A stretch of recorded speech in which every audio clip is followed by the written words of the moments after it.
നിത്യാനന്ദ യോഗ കേന്ദ്രത്തിൻ്റെ പുതിയൊരു വീഡിയോയിലേക്ക് ഏവർക്കും സ്വാഗതം. ഇന്ന് നമ്മൾ പറയാൻ പോകുന്നത് 5 ആസനങ്ങളെ പറ്റിയാണ്. വക്രാസനം, ഉഷ്ട്രാസനം, ഊർധ്വപാദ ഹസ്താസനം, മകരാസനം, വൃക്ഷാസനം. ഈ ആസനങ്ങൾ എങ്ങനെ ചെയ്യുന്നുവെന്നും ഇതിൻ്റെ ഗുണങ്ങൾ എന്തൊക്കെയാണെന്നും നമുക്ക് ശ്രദ്ധിക്കാം. ഇന്നത്തെ ക്ലാസ്സിലേക്ക് നമുക്ക് വിശദമായി കടക്കാം. ഇന്ന് ആദ്യം ചെയ്യാൻ പോകുന്നത് വക്രാസനമാണ്. ഇത് ചെയ്യുന്നതിനായി ഇരു കാലുകളും നീട്ടിവെച്ച് നിവർന്നിരിക്കുക. ഇടതുകാൽ മടക്കി വലതേ തുടയുടെ വലതുവശത്തായി തറയിൽ ഉറപ്പിച്ചു കുത്തുകയും ചെയ്യണം. ഈ സമയം കാൽമുട്ട് മുതൽ കാൽപാദം വരെയുള്ള ഭാഗം ലംബമായിട്ടായിരിക്കും വരുന്നത്. അതിനുശേഷം ഇടതുകൈ ശരീരത്തിന് മുൻവശത്തായി ഉറപ്പിച്ചു കുത്തുകയും വലതുകൈ ശരീരത്തിന്റെ വലതുവശത്തായി ഉറപ്പിച്ചു കുത്തുകയും ചെയ്യുക. ഇപ്പോൾ ഇരു കൈകളുടെയും മുട്ടുകൾ മടങ്ങാതെ ലംബമായിട്ടായിരിക്കും വരുന്നത്. ഇനി ശ്വാസം ഉള്ളിലേക്ക് എടുത്തുകൊണ്ട് ശരീരം വളയാതെ നിവർന്നിരിക്കുകയും ശ്വാസം വിട്ടുകൊണ്ട് ശരീരത്തെ മുഴുവനായി വലതുവശത്തേക്ക് തിരിക്കുകയും ചെയ്യുക. വീണ്ടും ശ്വാസം ഉള്ളിലേക്ക് എടുക്കുമ്പോൾ പൂർവ്വസ്ഥിതിയിലേക്ക് വരികയും ശ്വാസം വിട്ടുകൊണ്ട് വലതുവശത്തേക്ക് തിരിയുകയും ചെയ്യുക. ഇതേപോലെ പറ്റുന്നത്ര സമയം ആവർത്തിക്കാവുന്നതാണ്. ബുദ്ധിമുട്ട് വരുമ്പോൾ കാലുകൾ നീട്ടിവെച്ച് വിശ്രമിക്കുകയും വീണ്ടും ഇതേ രീതിയിൽ തന്നെ ഇടതുകാൽ നീട്ടിവെച്ചും ചെയ്യേണ്ടതാണ്. അതായത് വലതുകാൽ മടക്കി ഇടതേ തുടയുടെ ഇടതുവശത്തായി തറയിൽ ഉറപ്പിച്ചു കുത്തുകയും ഇരു കൈകളും ശരീരത്തിന് വശത്തുമായി ഉറപ്പിച്ചു കുത്തുകയും ചെയ്യുക. ശ്വാസം ഉള്ളിലേക്ക് എടുക്കുകയും ശ്വാസം വിട്ടുകൊണ്ട് ശരീരത്തെ മുഴുവനായി ഇടതുവശത്തേക്ക് തിരിക്കുകയും ചെയ്യുക. വീണ്ടും ശ്വാസം ഉള്ളിലേക്ക് എടുക്കുമ്പോൾ നേരെ വരികയും ശ്വാസം വിട്ടുകൊണ്ട് ഇടതുവശത്തേക്ക് തിരിയുകയും ചെയ്യേണ്ടതാണ്.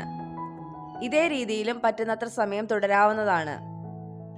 നട്ടെല്ലിന്റെ കശേരുക്കൾക്ക് നല്ല രീതിയിൽ അയവും ബലവും ലഭിക്കുന്നതിന് ഈ ആസനം ചെയ്യുന്നത് മൂലം സാധിക്കുന്നതാണ്. ശ്വാസകോശത്തിനും ഹൃദയത്തിനും വികാസം ലഭിക്കുന്നത് കൊണ്ട് തന്നെ ആസ്മ രോഗികൾക്ക് വളരെയധികം ഗുണം ചെയ്യുന്ന ഒന്നാണ് ഈ ആസനം. വൃക്കകളെ ഉത്തേജിപ്പിക്കുന്നതിനും ഇത് വളരെയധികം സഹായിക്കുന്നു.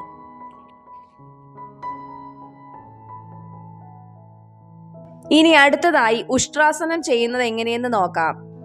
ഇത് ചെയ്യുന്നതിനായി ഇരു കാലുകളുടെയും മുട്ടുകൾ മടക്കി ഏകദേശം 1.5 അടി അകലം വരുന്ന രീതിയിൽ നിവർന്നു നിൽക്കുക. അതിനുശേഷം സാവധാനം ശ്വാസം ഉള്ളിലേക്ക് എടുത്തുകൊണ്ട് പുറകോട്ട് വളഞ്ഞ് ഇരു കാലുകളുടെയും കുഴകളിൽ പിടിക്കുകയും ചെയ്യണം. ഈ സമയം നടുവ് മുന്നോട്ട് തള്ളിയും നെഞ്ചും തലയും പുറകോട്ട് വളച്ചും പിടിക്കേണ്ടതാണ്. ഈ നിലയിൽ നിന്ന് സാവധാനം ശ്വാസം വിടുകയും എടുക്കുകയും ചെയ്യാവുന്നതാണ്. ഇതേ രീതിയിൽ പറ്റുന്നത്ര സമയം തുടർന്ന ശേഷം ബുദ്ധിമുട്ട് വരുമ്പോൾ പൃഷ്ഠഭാഗം കാലുകളിൽ പതിച്ചു വെച്ച് വിശ്രമിക്കേണ്ടതാണ്. വീണ്ടും ഇതേ രീതിയിൽ 1-2 തവണ കൂടി ആവർത്തിക്കുക.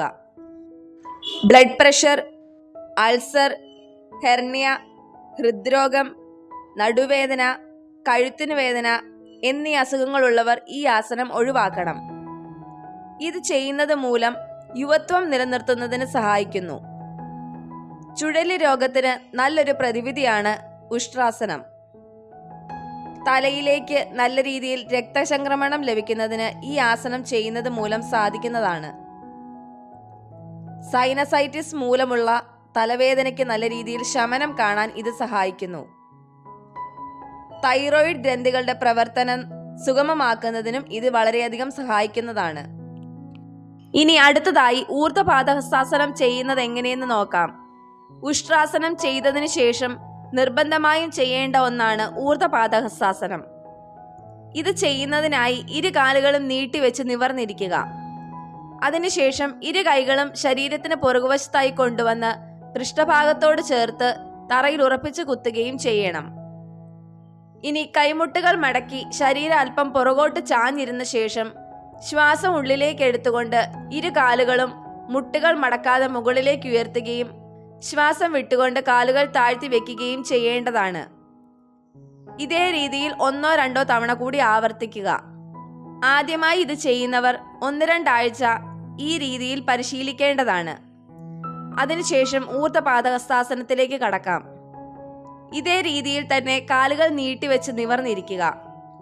കൈകൾ ശരീരത്തിനിരുവശത്തുമായി ഉറപ്പിച്ചു വെക്കുകയും കൈമുട്ടുകൾ മടക്കി ശരീരം പുറകോട്ട് ചാഞ്ഞു വന്ന ശേഷം ശ്വാസം ഉള്ളിലേക്ക് എടുത്തുകൊണ്ട് ഇരു കാലുകളും മുട്ടുകൾ മടക്കാതെ മുകളിലേക്ക് ഉയർത്തുന്നതോടൊപ്പം കൈകൾ തറയിൽ നിന്ന് ഉയർത്തിക്കൊണ്ടുവന്ന് കാലുകൾക്ക് നേരെ നീട്ടിപ്പിടിക്കുകയും ചെയ്യേണ്ടതാണ്.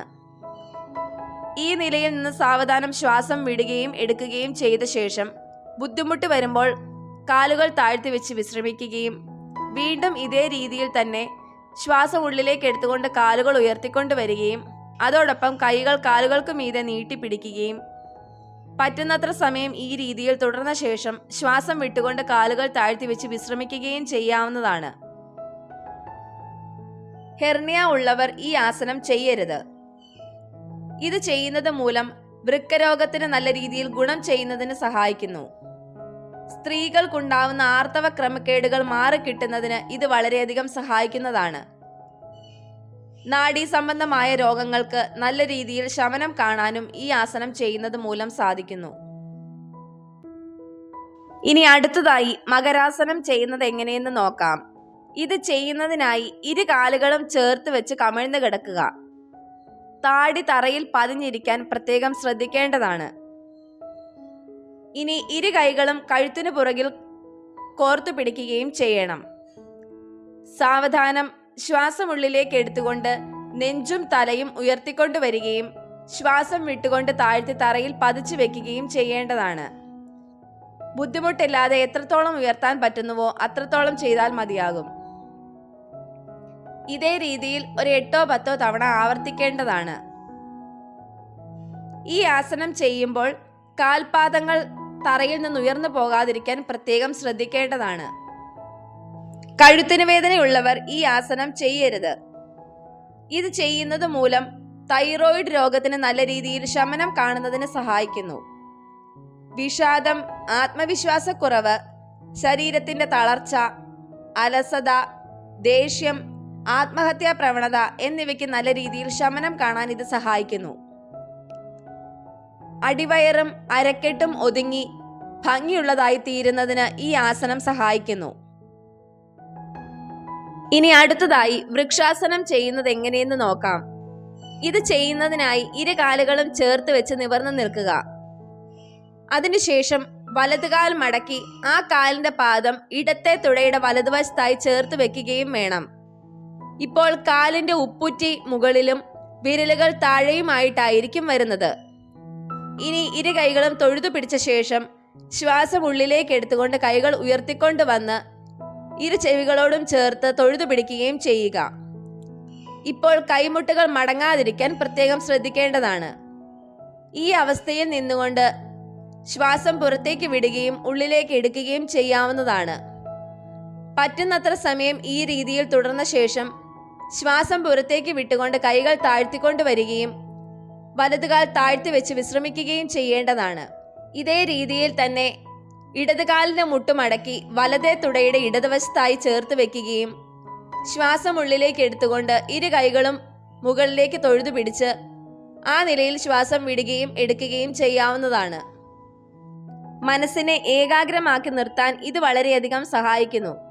അതേപോലെ ശരീരത്തിന്റെ ബാലൻസ് നിലനിർത്തുന്നതിനും വളരെയധികം സഹായിക്കുന്ന ഒന്നാണ് വൃക്ഷാസനം. ഇത് ചെയ്യുന്നത് മൂലം കാലുകളിലെ നാഡീഞരമ്പുകളെ ഉത്തേജിപ്പിക്കുകയും കാലുകൾക്കുണ്ടാകുന്ന മസിൽ കയറ്റവും കഴച്ചുപൊട്ടലും നിശേഷം മാറിക്കിട്ടുകയും ചെയ്യുന്നതിന് സഹായിക്കുന്നു. അതേപോലെ തന്നെ തുടയിലെ പേശികൾ ദൃഢമാകുന്നതിനും ഇത് നല്ല രീതിയിൽ സഹായിക്കുന്നു.